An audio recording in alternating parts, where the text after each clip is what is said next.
Good afternoon, everyone from Beirut, Lebanon. Good afternoon to our friends in Iraq. Good afternoon to our friends in Saudi Arabia, in the UAE, in the UK, France, Germany, the rest of Europe. Good morning to our friends in the United States and Canada. Thank you for being with us on this most important occasion. Today is the second day of the commemoration under the patronage of His Excellency President Dr. Barham Saleh, hosted by Yazda in partnership with the Zovighian Partnership. But today is the 6th year of the Yazidi Genocide.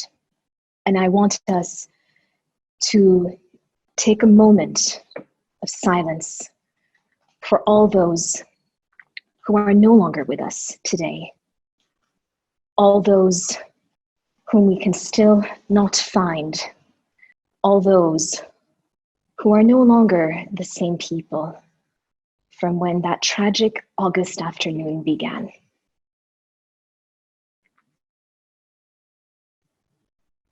I would like to take the space in this commemoration to also recognize who the Yazidi people have become. And I especially would like to acknowledge and cheerlead the Yazidi women, members of the Yazda Survivor Network, who are joining us today from the Hook. May I take this moment to say hello to all of my Yazidi sisters with us today.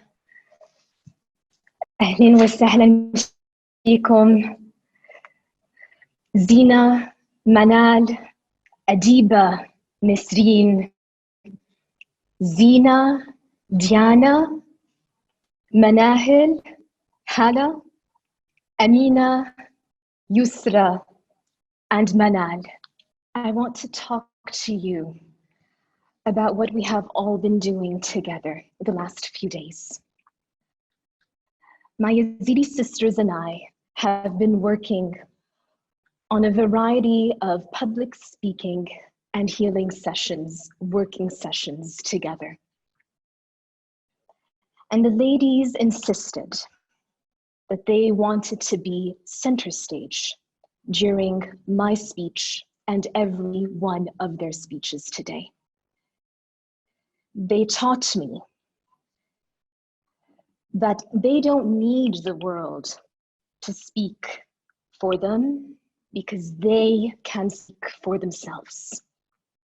They insisted that today it is their strength that takes them forward, and it is not a past of misery that is defined by weakness. And these are the ladies who are going to be our guides and our teachers over the course of today. I want to take this moment to acknowledge every single one of you and thank you for trusting us. And thank you for partnering with every single ally that Yazda and the Yazidi community have had by their side over the last 6 years. I want to talk to you about my personal story with Yazda and where it all began. In August 2014, when Daesh began to enter and pillage villages in Sinjar, we just could not understand what was going on. It took several weeks before postulations, presumably so-called theological fatwas, and other declarations began to be published in their various social medias and in their English-speaking Dabiq magazine. And only then could we begin to see the corruption, the inhumanity, and the un-Islamic catastrophe that was upon us. I picked up these fatwas and put on my once upon a time hat of young Islamic history student, and I began to read them. And I read and heard and felt the calls for extermination. It was not about military campaigns. It was not about a strategic territorial grab. It was not just about the establishment of a caliphate. It was about extermination of community. And a few months after I began to read those fatwas, the first incredibly strong Yazidi women began to escape Daesh territory, at the time unfortified borders, allowing them to escape. And they were returning not to their homes, but to refugee and IDP camps. Unrecognizable to themselves, unrecognizable to their families, but this Yazidi community said, "We never lost you, and you never lost us. Welcome home." And it was only then that we were able to begin to collect evidence to understand, were those extermination calls in fact true, or were they merely rhetoric on paper? But these Yazidi women began to teach us about what it was like to be captured and enslaved in the households of Daesh, sold and resold, traded and retraded, bought and rebought. And I will not speak about what would happen in between every single one of those transactions. And it was then that we knew that this was extermination.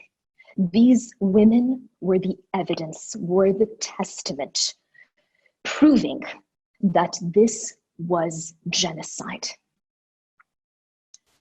And it was just then that I had begun to get to know incredible Yazidi men and women in the United States and in Iraq, who were incubating a startup organization that they had called Yazda.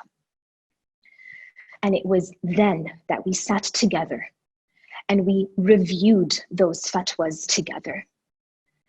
And it was then that we agreed that we will no longer speak of an invasion of Sinjar.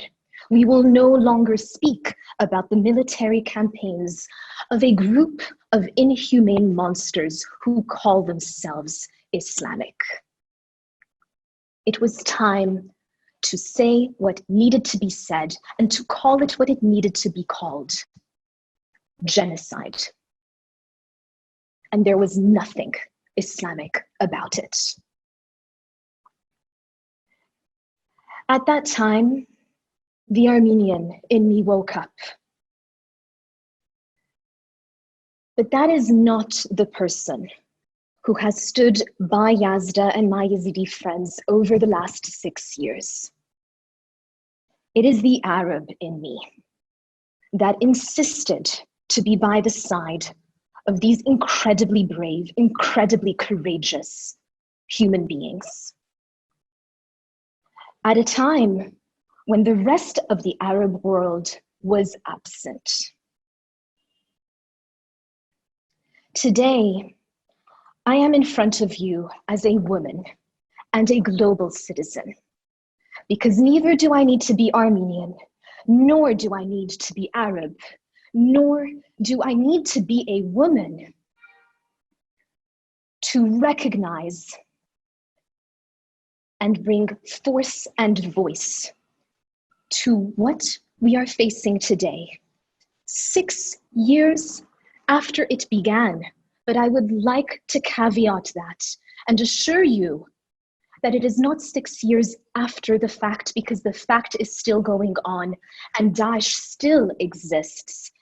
But today, the situation of my Yazidi friends commands not that the Arab world or that the European diplomatic stage or that the American and Canadian governments come together in a showcase of solidarity. We do not need a 6th annual commemoration of a Yazidi genocide to bring us all together. So what that means is that today is a new era of an advocacy platform under the leadership of Yazda in the name of the Yazidi people, with our Yazidi sisters in the front line of teaching us what we need to know and holding us accountable to what we need to be achieving. And not for a moment can we expect that our Yazidi friends must rebuild their community and who they are by themselves. We all have a seriously measurable responsibility to do our part. I would like to share with you a poem that I wrote on April 24, 2020, in confinement in Beirut, Lebanon, on the occasion of the Armenian genocide. And I titled it, Untitled, since August 3rd, 2014. You require me to reinvent myself, psychosocial therapy, and yet you do not see the need to change your ways, diplomacy and humanitarian aid. While I have begun my healing in my own way, you stand stuck in the tragedy of your global inertia.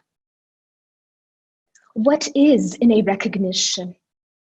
Your vote of confidence in the name of my people has done little to bring us closer in the name of collective responsibility. I will not be sold, not in a Daesh slave trade, nor on a diplomatic stage. I am not a moment in time gone with the past. I am not just a vote from a seat in your parliament, and I shall not be an encyclopedic reference or a preamble in your resolution.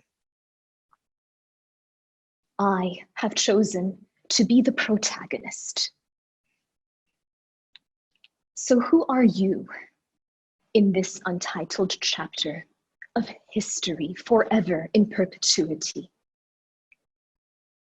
I shall not stay untitled just because you failed to give me a name that could serve as a mirror to your own fault lines. Let us talk. Come to me and ask me all about who I was and who I have become. I have a name. We all have a name. And you too have a name in our story since that August afternoon.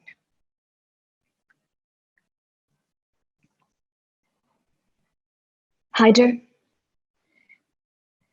my Yazidi sisters, my friends in Yazda, the community at large that is watching us, over 30,000 have dialed in live from IDP camps and refugee camps around the world.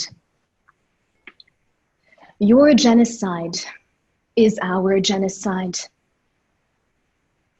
And I assure you that it might have been silent, or it sometimes does feel silent on some days, But that silence is deafening. And the voices of today are going to be ferocious. Thank you, Haider, my Yazidi brother. I yield the floor back to you.